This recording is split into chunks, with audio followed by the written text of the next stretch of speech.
அனைவருக்கும் வணக்கம். கடகராசினியர்களை பொறுத்த வரைக்கும் அரசால பிறந்த உங்களுக்கு இந்த அடுத்த 14 நாட்கள் உங்களுடைய வாழ்வில் என்ன மாதிரியான நன்மைகள் எல்லாம் ஏற்பட இருக்கு, கிரகநிலைகளின் ரீதியாக அமையிருக்கும் சாதகங்கள் என்ன, பாதகங்கள் என்ன, மேலும் என்ன மாதிரியான முன்னேற்றங்கள் எல்லாம் உங்களுடைய வாழ்வில் ஏற்பட இருக்கு.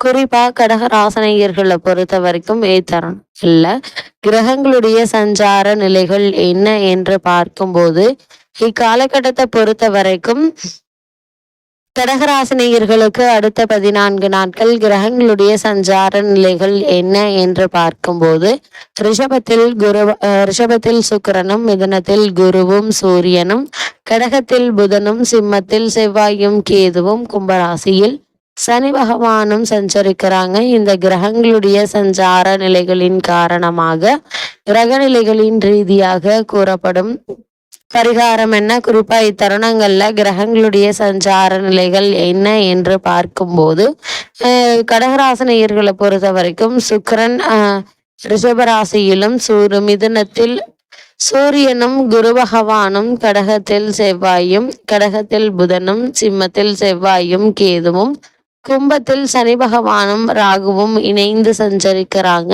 இந்த கிரகங்களுடைய சஞ்சார நிலைகளின்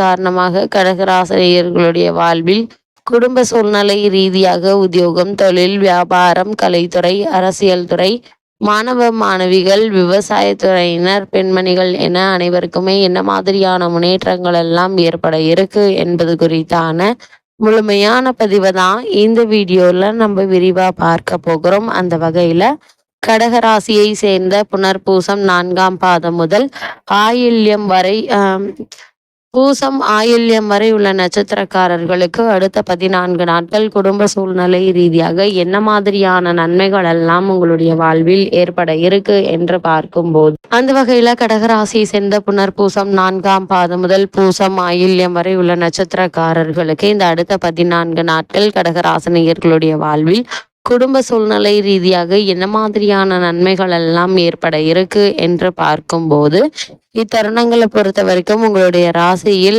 3வதுக்குரிய புதன் அமர்ந்திருக்கிறாருங்க. நெயர்ச்சல்களை ஒன்று விரைவில் கிடைக்கும் எதிர்பாராத சலுகைகள் விஷயங்கள் நடைபெறுவதற்கான வாய்ப்புகள் நிறைந்த ஒரு தருணமாக தான் இக்காலகட்டம் அமைஞ்சிருக்குதுங்க. அது மட்டும் இல்லாம அடிக்கடி பிரயாணங்கள் மேற்கொள்ளும் வாய்ப்புகள் உண்டு. இந்த பிரயாணத்தால் நல்ல ஒரு முன்னேற்றத்தை இப்போது நீங்கள் தாராளமாக எதிர்பார்க்கலாங்க. அது மட்டும் இல்லாம குருவினுடைய பார்வை உங்களுடைய ராசிக்கு அஷ்டமஸ்தானத்தில் விழுவதால் உங்களுக்கு ஏற்பட்டு வரும் சிரமங்கள் அனைத்துமே குறைந்து நல்ல ஒரு முன்னேற்றத்தை இப்போது நீங்கள் தாராளமாக எதிர்பார்க்கலாம். அது மட்டும் இல்லாமல் வீட்டிற்கு தேவையான வசதியான மூலப்பொருட்களுடைய விலை பல மடங்கு இருப்பதால அவற்றில் அதிக கவனத்தோடும் எச்சரிக்கையோடும் இருப்பது அவசியங்க. 2இல் செவ்வாய் கேது இருப்பதால் வரவேண்டிய பாக்கிகள் இருக்கலாங்க. 12 குரு சூரியன் இணைந்து இருக்கிறார்கள். விட்டு விளையாடி கொள்வோம். மருத்துவ விஷயங்கள்ல கவனமாக இருப்பது நல்லது. சிறு உடல் உபாதை என்றாலும் கூட உடனே மருத்துவரிடம் அணுகி அதற்கான சிகிச்சை எடுத்துக்கொள்வது மிக மிக நல்லது என்பதை கிரக நிலைகள் மீண்டும் மீண்டும் அறிவுறுத்துதுங்க. அது மட்டும் இல்லாம கடகராசினியர்களை பொறுத்த வரைக்கும் இந்த அடுத்த 14 நாட்கள் முழுவதுமே முக்கிய கிரகமான சுக்கிரன் மற்றும் புதன் ஆகிய இருவர் மட்டுமே உங்களுக்கு ஆதரவாக இருக்கிறாங்க. வரவும் செலவும் சமமாகவே இருக்குங்க. உங்களுடைய ராசிக்கு விரயஸ்தானத்தில் சூரியன் இருப்பதால் உடலில் உஷ்ண சம்பந்தமான உடல் உபாதைகள் ஏற்படுவதற்கான வாய்ப்புகள் இருக்கு. சிறு உடல் உபாதை என்றாலும் கூட உடனே மருத்துவரிடம் அணுகி அதற்கான சிகிச்சை எடுத்துக்கொள்வது நல்லது. கடகராசினியர்கள் வெளியூர் பயணங்கள்ல தவிர்ப்பது நல்லதுங்க. அதே போல இரவு நேரங்களில் வாகனம் ஓட்டுவதை கூடுமான வரைக்கும் தவிர்ப்பது நல்லது. அது மட்டும் இல்லாமல் இத்தருணங்கள்ல கவனமாகவும் எச்சரிக்கையாகவும் இருப்பது நல்லது என்பதை கிரக நிலைகள் மீண்டும் மீண்டும் அறிவுறுத்துதுங்க. அது மட்டும் இல்லாம கடகராசி சேர்ந்த உத்தியோகஸ்தர்களுக்கு இந்த ஜூலை மாதம் 13ஆம் தேதி முதல் மேலும் என்ன மாதிரியான நன்மைகள் எல்லாம் உங்களுடைய வாழ்வில் ஏற்பட இருக்கு, என்று பார்க்கும்போது கடகராசினியர்களை பொறுத்த வரைக்கும் அன்றாட பணிகள்ல நீங்கள் கவனமாக இருப்பது நல்லதுங்க.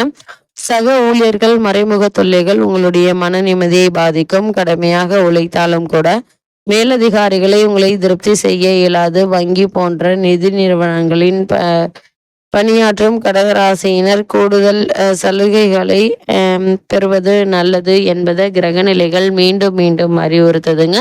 அது மட்டும் இல்லாம கிரகநிலைகள் வீண் பழிக்கு ஏற்படுவதற்கு சாத்தியக்கூறுகள் இருக்கு. சக ஊழியர்களின் அந்தரங்க விஷயங்கள்ல தலையிட வேண்டாம். நீங்கள் உண்டு உங்களுடைய வேலை உண்டு என்றிருப்பது நல்லது. அது மட்டும் இல்லாமல் இத்தருணங்களை பொறுத்த வரைக்கும் அஜாக்கிரதையாக இல்லாமல் அதிக கவனத்தோடு இருப்பது நல்லது என்பதை கிரக நிலைகள் மீண்டும் மீண்டும் அறிவுறுத்தது. அதே போல் கடகராசியை சேர்ந்த தொழில் மற்றும் வியாபாரம் செய்பவர்களுக்கு மேலும் என்ன மாதிரியான நன்மைகள் எல்லாம் உங்களுடைய வாழ்வில் ஏற்பட இருக்கு என்று பார்க்கும்போது இக்காலகட்டத்தை பொறுத்த வரைக்கும் மிதுனம்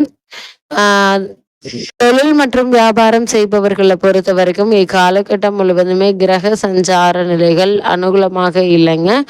அது மட்டும் இல்லாமல் உற்பத்தியாளர்கள் சந்தை நிலவரத்தை கவனமாக ஆராய்ந்து பார்த்து அதன் அடிப்படையிலேயே உற்பத்தியை அளவோடு வைத்து கொள்வது மிக மிக நல்லது என்பதை கிரகநிலைகள் மீண்டும் மீண்டும் அறிவுறுத்துது.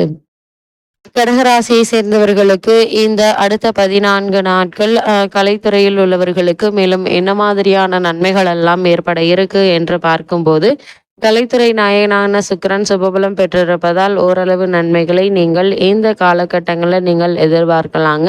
வருமானம் அளவோடு இருக்கும். திரைப்பட துறையினர் சிறிது அளவில் முதலீடு செய்து படம் எடுப்பது நல்லதுங்க. இயக்குநர்களும் நடிகர்களுக்கு இடையே வாக்குவாதம் பகையுணர்ச்சி ஆகியவை மேலிடுவதற்கான வாய்ப்புகள் நிறைந்த ஒரு தருணமாக இத்தருணம் அமைஞ்சிருக்குது என்பதை கிரகநிலைகள் மீண்டும் மீண்டும் அறிவித்ததுங்க. அதே போல கடகராசியை சேர்ந்த மாணவ மாணவிகளுக்கு அடுத்த 14 நாட்கள் மேலும் என்ன மாதிரியான நன்மைகள் எல்லாம் ஏற்பட இருக்கு என்று பார்க்கும்போது அதிர்ஷ்டவசமாக கல்வித்துறைக்கு அதிபதியான புதன் உங்களுக்கு சாதகமாக நிலை கொண்டிருக்கிறாருங்க. பாடங்கள்ல மனம் ஆர்வத்தோடு ஈடுபடுங்க. நினைவாற்றல் பளிச்சிட இருக்கு. இரவு நீண்ட நேரம் கண் விழித்து படிப்பதை மட்டும் தவிர்த்துக்கோங்க. ஏன்னா உடல் நலன் சிறிது பாதிக்கப்படுவதற்கு சாத்தியக்கூறுகள் இருக்கு என்பதை கிரகநிலைகள் மீண்டும் மீண்டும் அறிவுறுத்தது. எந்த ஒரு விஷயமாக இருந்தாலும் எடுத்தோம் கௌதம் என்று நேருக்கு நேராக பேசி முடிவெடுப்பது நல்லது என்பதை கிரகநிலைகள் மீண்டும் மீண்டும் அறிவுறுத்துதுங்க. அது மட்டும் இல்லாம விவசாயத்துறையினரை பொறுத்த வரைக்கும் விவசாயத்துறையில் உழைப்பு கடினமாக இருக்குங்க. இருந்தாலும் திருப்திகரமாக இருப்பதற்கான வாய்ப்புகள் இல்லை. இருந்தாலும் நஷ்டம் ஏற்படுவதற்கான வாய்ப்புகளும் இல்லை என்பதால் நீங்கள் கவலைப்பட வேண்டிய அவசியம் இல்லைங்க. எத்தனை அந்த அளவிற்கு உங்களுக்கு லாபம் ஏற்பட இருக்கு. இதனால் குடும்பத்தார்களுடைய தேவைகளை பூர்த்தி செய்து மன மகிழ்ச்சியில் மகிழக்கூடிய ஒரு தருணமாக தான் இக்காலகட்டம் அமைஞ்சிருக்குதுங்க. அதே போல கடகராசியை சேர்ந்த பெண்மணிகளை பொறுத்த வரைக்கும் சுக்கிரன் அனுகூலமாக இருப்பதால் ஓரளவு நன்மைகளை நீங்கள் இப்போது தாராளமாக எதிர்பார்க்கலாங்க. இத்தருணங்களில் சிறு சிறு பிரச்சனைகள் கவலையை அறிக்கும். இந்த காலகட்டங்களில் ஒருவருக்கொருவர் விட்டு கொடுத்து அனுசரித்து நடந்து கொள்வது மிகவும் நல்லது என்பதை கிரகநிலைகள் மீண்டும் மீண்டும் அறிவுறுத்தது. கடகராசினியர்களுக்கு கிரகநிலைகளின் ரீதியாக கூறப்படும் பரிகாரம் என்ன என்று பார்க்கும்போது சனிக்கிழமை பகல் உணவு ஒரு பொழுது மட்டும் அருந்தி உபவாசம் இருப்பது நல்ல ஒரு முன்னேற்றத்தை தரும். அது மட்டும் இல்லாமல் சந்திர மௌலீஸ்வரரை வழிபடுங்க. சனிக்கிழமை அன்று அருகில் உள்ள ஈஸ்வரன் கோவிலுக்கு சென்று வழிபட்டு வாங்க. எண்ணற்ற நன்மைகள் உங்களுடைய வாழ்வில் ஏற்படும் என்பதை கிரகங்களுடைய சஞ்சார நிலைகள் தெளிவாகவும் உறுதியாகவும் எடுத்துக்காட்டுது.